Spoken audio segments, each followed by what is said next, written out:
Blessed Northern Summer. Sina naman po mapagpalang umaga ang hatid sa inyo ng inyong kaibigan. At tayo po ay pupunta ngayon sa Lavisares, sa bayan ng Lavisares, at bibisitahin natin ng mga ilang nating kaibigan doon at titignan natin kung ano ang pwede nating maipagmalaki sa bayan ng Lavisares. Tara po, samahan niyo po ako.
Nandito na po tayo sa bayan ng Lavisares po.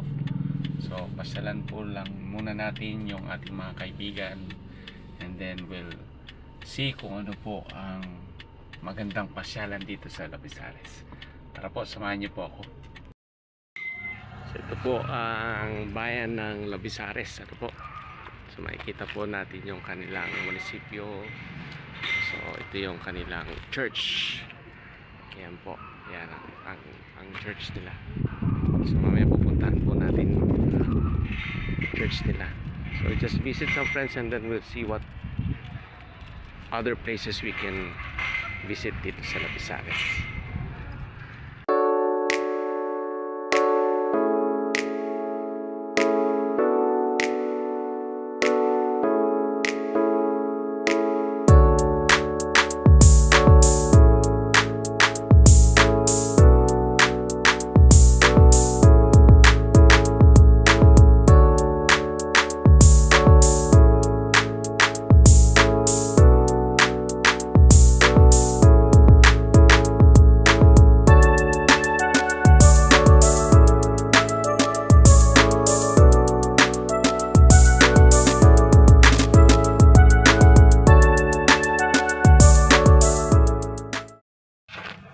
Dito po ako sa church ng Lavisares, Nuestra de Salvacion. So yan po yung church po.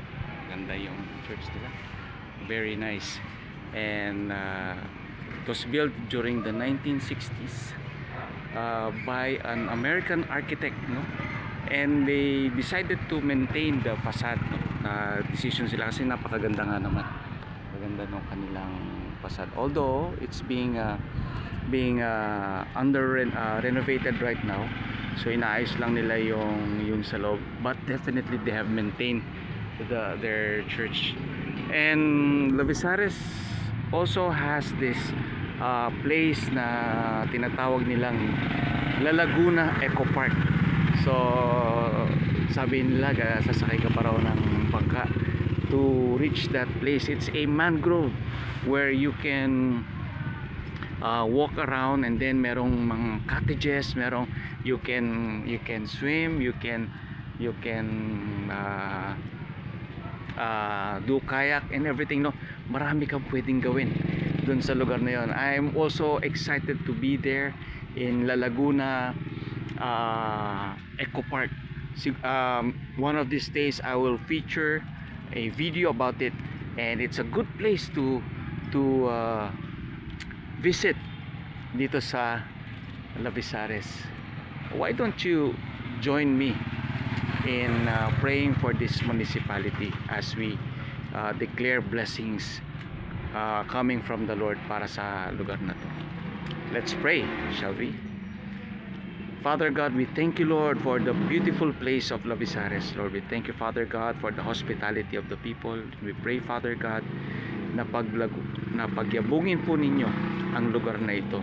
Lord, make this a gateway for everyone, Lord. And we pray, Father God, na marami pang makakita sa kagandahan ng lugar na ito. Bless this place, Lord. Bless the mayor. Bless all the people of Lavisares. Salamat, Panginoon. This is our prayer with thanksgiving in Jesus' name. Amen. Once again, this is your friend Lawrence declaring that Northern Samar is blessed in Jesus' name.